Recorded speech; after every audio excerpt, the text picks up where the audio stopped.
वळूया पुढील बातमीकडे। एक ब्रेकिंग बातमीच आहे, कारण माणिकराव गावित यांना काँग्रेसकडून आता उपेक्षेची वागणूक देण्यात येते आहे। पक्षप्रभारी मल्लिकार्जुन खरगेंनी त्यांची भेट नाकारली आहे। 9 वेळा खासदार राहिलेल्या गावितांची यामुळे उपेक्षा झालेली आहे। मुंबईत काँग्रेस बैठकीला ते आले होते। गावित आणि गावितांच्या मुलानं अपक्ष म्हणून अर्ज आता दाखल केल्याचं देखील कळतंय आणि त्यांची भेट नाकारून करते का ज्येष्ठ काँग्रेस नेत्याचा हा अपमानच म्हणावा लागेल।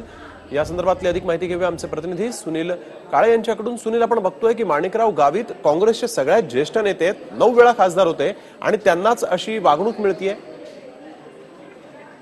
निश्चितच स्नेहिल, आपण जर बघितलं तर आज काँग्रेसच्या पक्षाची बैठक होती आणि या बैठकीमध्ये ज्या पद्धतीनं मल्लिकार्जुन खरगे राहिलेले होते आणि त्यांना माणिकराव गावित यांच्या भेटीची वेळ देण्यात आलेली होती, पण बैठकीनंतर खरगे जे आहेत ते तातडीनं इथून निघून गेले टिळक भवनातून। त्यामुळे कुठेतरी त्यांना भेट नाकारण्यात आल्याचे आपल्याला पाहायला मिळते आणि त्यानंतर त्यांनी दुसरीकडे भेटीसाठी बोलवलेलं होतं आणि त्यानंतर माणिकराव गावित इथून निघून गेले। पण ज्या पद्धतीनं त्यांची 9 वेळा खासदार जवळपास राहिलेले आहे काँग्रेसच्या तिकिटावर, त्यांचं समज आहे की मला डावललं जात नाही, मला पक्षात स्थान दिलं जात नाहीये आणि कुठेतरी तीच इतक्या ज्येष्ठ नेत्याला जर अशा प्रकारची वागणूक मिळत असेल तर इतर कार्यकर्त्यांची काय असेल, अशा प्रकारचं त्यांची परिस्थिती होती। आणि आपण बघू शकतो चित्रपट ज्या पद्धतीनं दृश्यांमध्ये स्वतः हर्षवर्धन पाटील आणि इतर नेते जे आहेत ते समजवायला त्यांना आले होते। अखेर त्यांना आता खरगे यांच्या भेटीसाठी पाठवण्यात आलेलं आहे। सुनील, का नेमकं खरगेंनी त्यांची भेट नाकारलेली आहे? कारण इतक्या मोठ्या नेत्याला, ज्याचं खरं तर गांधी घराण्याशी चांगले सलोख्याचे संबंध आहेत, त्यांना भेटण्यासाठी म्हणून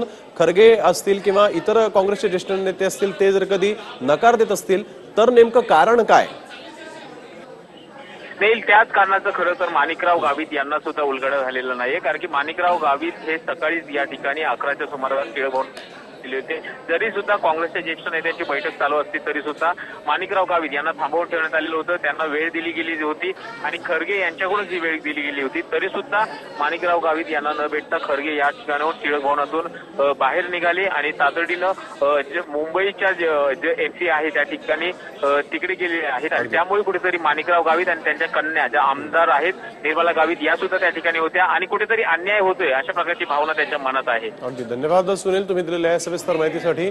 ज्येष्ठ नेते आणि काँग्रेसचे खरं तर गेल्या 2014 पर्यंत 9 वेळा निवडून आलेले असे खासदार आहेत माणिकराव गावित आणि त्यांच्या बाबतीत जर कधी अशा पद्धतीची अवहेलना त्यांची होत असेल तर मात्र संताप त्यांचा होणं तितकंच स्वाभाविक आहे। आणि पक्षप्रभारी मल्लिकार्जुन खरगे यांनीच त्यांची भेट नाकारली आणि थेट मल्लिकार्जुन खरगे या ठिकाणाहून निघून गेले असं देखील कळतं।